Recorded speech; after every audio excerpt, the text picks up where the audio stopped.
estar contigo. No hay otro lugar que me llene. En la tempestad me das calma, nada detendrá tu fidelidad.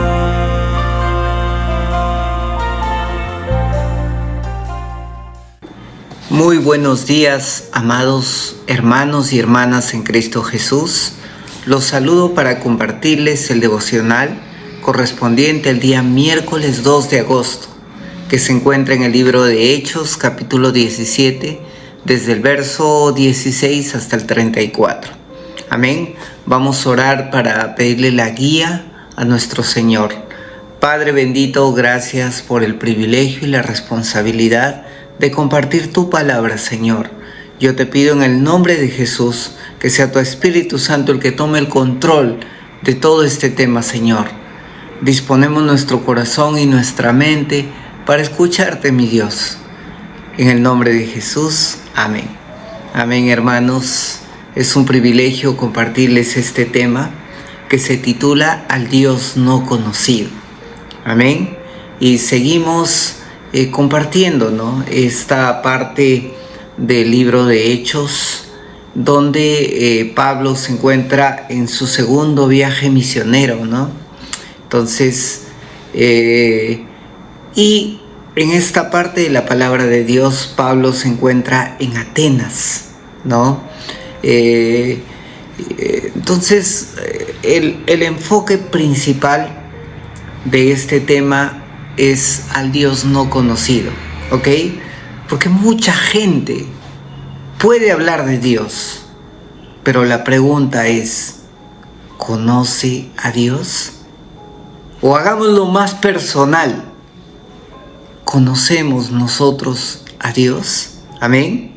Y esa es una pregunta que vamos a responder a lo largo de este devocional del día de hoy. Amén. Entonces, Pablo en Atenas llega, ¿no?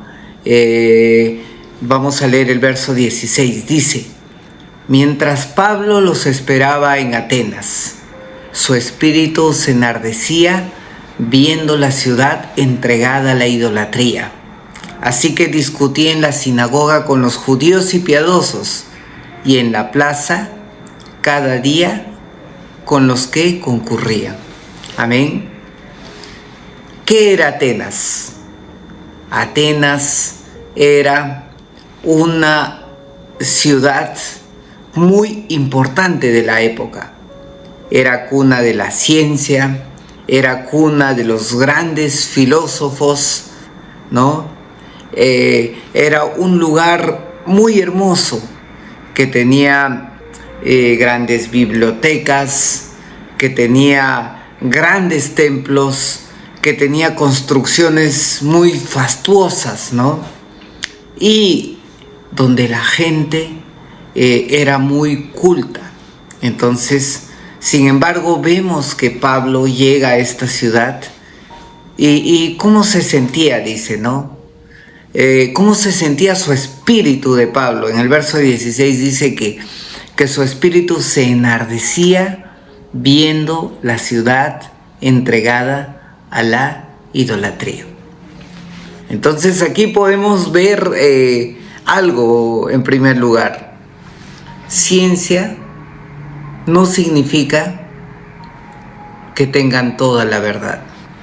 No por ser una ciudad culta, nosotros debemos de creerles todo. Amén. Eso pasó en Atenas, la ciudad más culta de la época. Sin embargo, vivía equivocada, porque estaba entregada a la idolatría. Amén. Entonces, no necesariamente la inteligencia, lo académico nos acerca a Dios. Muchas veces nos aleja de Dios. Y eso me hace acordar un pasaje cuando yo estudié el posgrado en una universidad importante. y les comenté a mis amigos, de acá me voy a orar a mi iglesia. Y me miraron con una cara sorprendida, como quien dice, ¿tú crees en eso? ¿No?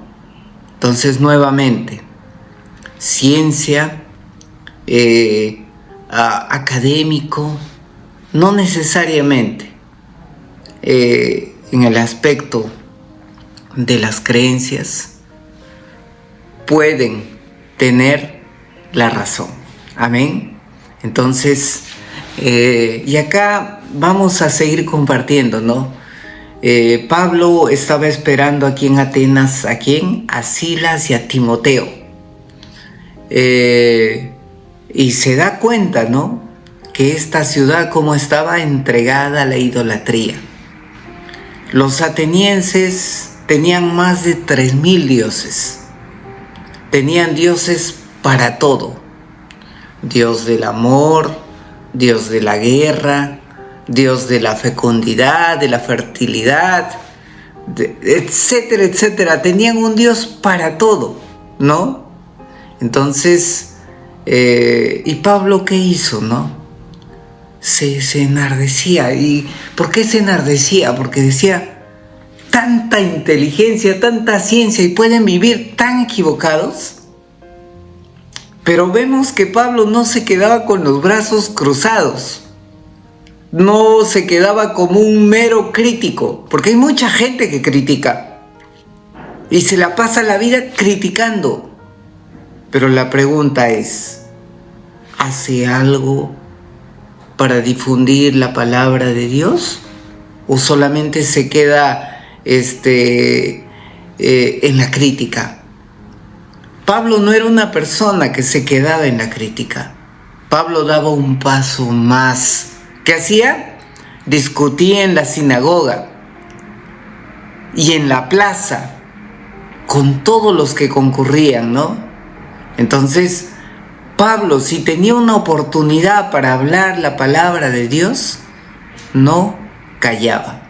Verso 18 de Hechos 17 dice: algunos filósofos de los epicúreos y de los estoicos discutían con él, y unos le decían, ¿qué querrá decir este palabrero? ¿No? O sea, lo llamaban, en otra versión dice, ¿qué querrá decir este charlatán? ¿No?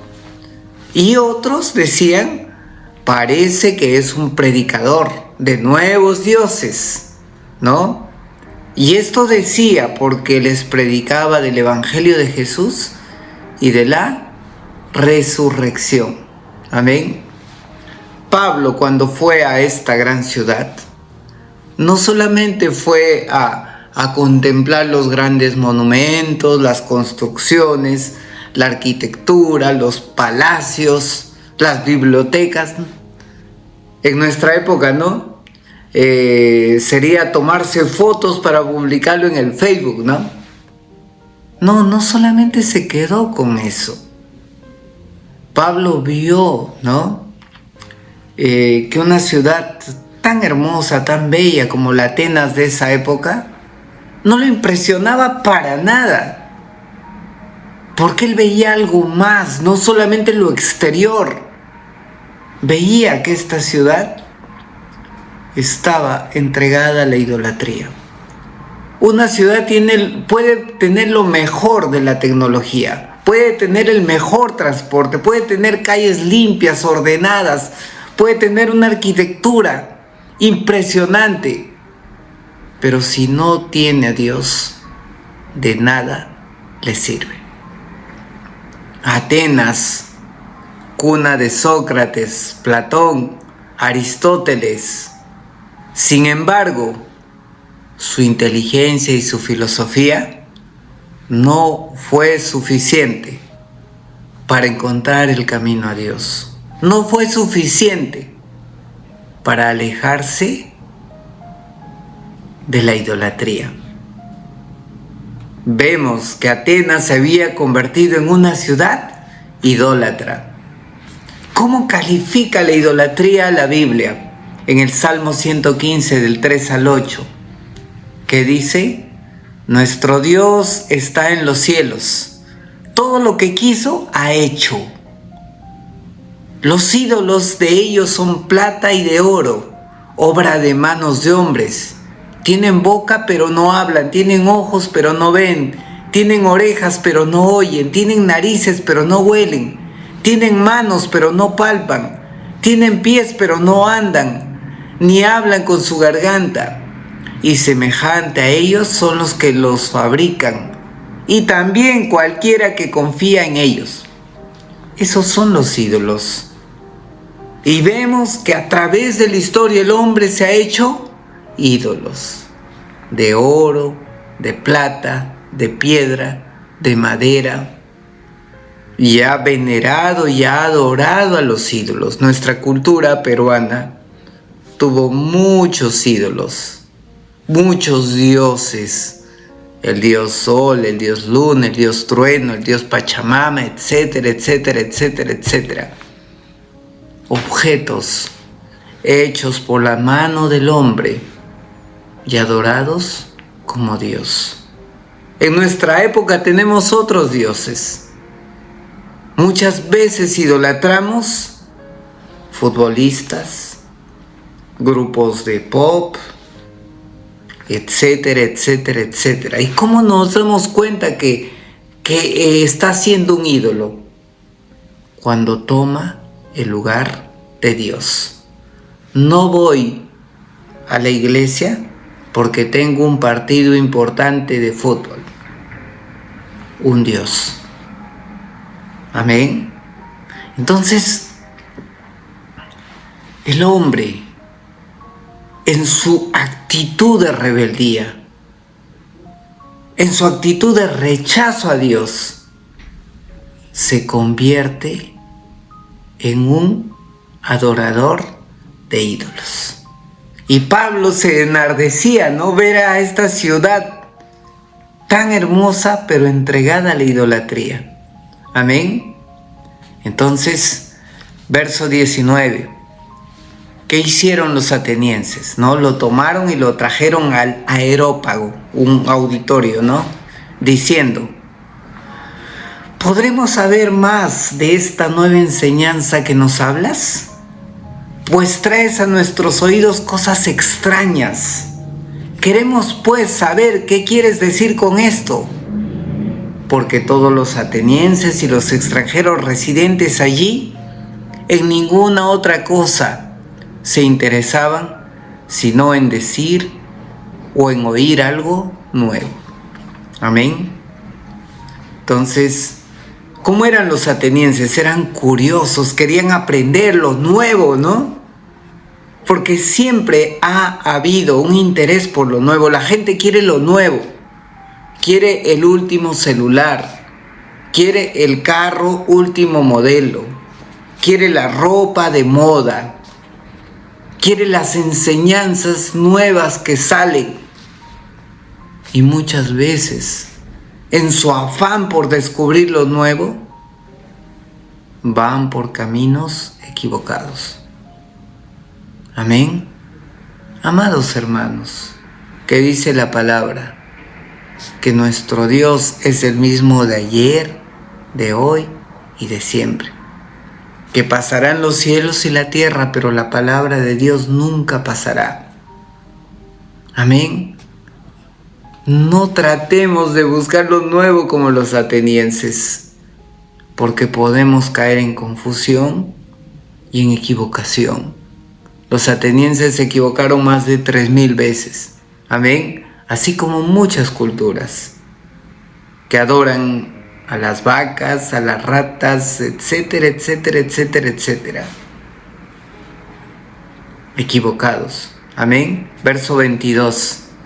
Entonces Pablo, puesto en pie en medio del Areópago, dijo: atenienses, en todo observo que son muy religiosos, porque pasando y mirando vuestros santuarios, hallé también un santuario en el cual estaba esta inscripción: al Dios no conocido, al que vosotros adoráis, pues sin conocerlo es a quien yo anuncio.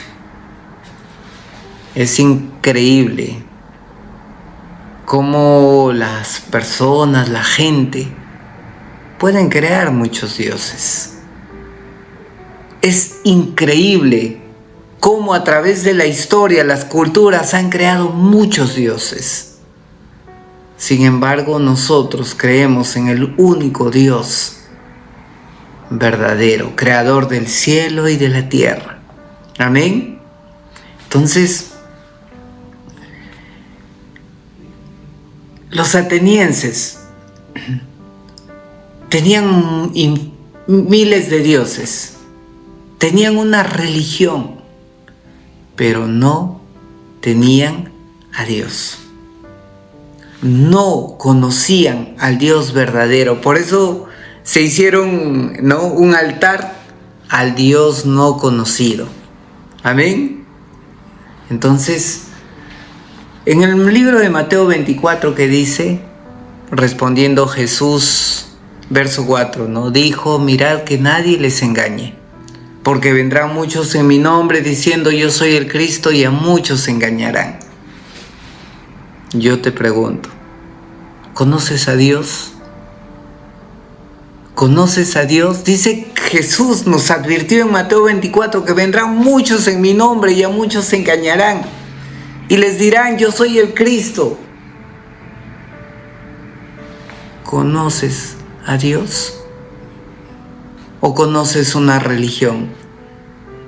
¿Conoces a Jesucristo que nos dijo yo soy el Alfa y el Omega, yo soy el pan de vida, yo soy el pastor de las ovejas, yo soy el camino, la verdad y la vida, yo soy el Logos, yo soy la oveja y león? ¿Conoces a Jesús? ¿O conoces al que Jesús nos advirtió que muchos engañadores vendrían? ¿Conoces una imagen de yeso que no habla, que no oye, como dice el Salmo 115? O como pasó con los atenienses, que tenían muchos dioses, pero no conocían al Dios verdadero, ni mucho menos tenían una relación con Él. Pablo les dijo: yo les anuncio al Dios que ustedes no conocen. Amén. ¿Por qué? Porque Pablo sí lo conocía. Pablo tuvo un encuentro con el Señor Jesús en su camino a Damasco. Y Pablo dejó de ser un religioso y tuvo un encuentro real con nuestro Señor Jesús. ¿Tú has tenido ese encuentro con nuestro Señor Jesús? ¿Tienes una relación con Él? Job lo había oído, dice en 42:5 de Job, ¿no? De oídas te había oído, pero ahora mis ojos te ven. ¿No? Él dice, antes no te conocía, pero ahora sí te conozco. Vuelvo a preguntar, ¿conoces a Dios realmente? ¿Conversas con Él cada mañana? ¿Lo escuchas por medio de su palabra? ¿Lo amas? ¿Te dejas guiar por sus enseñanzas? Jesús dice, mis ovejas oyen mi voz, ¿no? Y las obedecen. Entonces, aquella persona que ha conocido al Señor y ha tenido un encuentro con Él, su vida jamás vuelve a ser la misma. Simón conoció a Jesús y su vida jamás volvió a ser la misma. Fue Pedro. Saulo conoció a Jesús y su vida jamás volvió a ser la misma. Fue Pablo. Entonces, amados hermanos, dejemos de tener una religión, ¿no? Solamente, sino tengamos una relación con nuestro Señor. Vamos a orar. Padre bendito, gracias mi Dios por tu palabra, Señor. Gracias porque cuando te conocimos, Señor, nuestra vida jamás volvió a ser la misma, Señor. Yo te pido, Padre, que la gente deje de vivir en el engaño, Señor, y te conozca realmente y tenga un encuentro contigo y que viva una relación contigo, mi Dios. Yo te pido, mi Rey, que nos ayudes por medio de tu palabra a abrir los ojos a las personas que viven en las tinieblas, Señor. Gracias, Padre bendito, por tu bendita palabra, Señor. Te adoramos. En el nombre de Jesús. Amén. Estar contigo, no hay otro lugar que me llene. En la tempestad me das calma.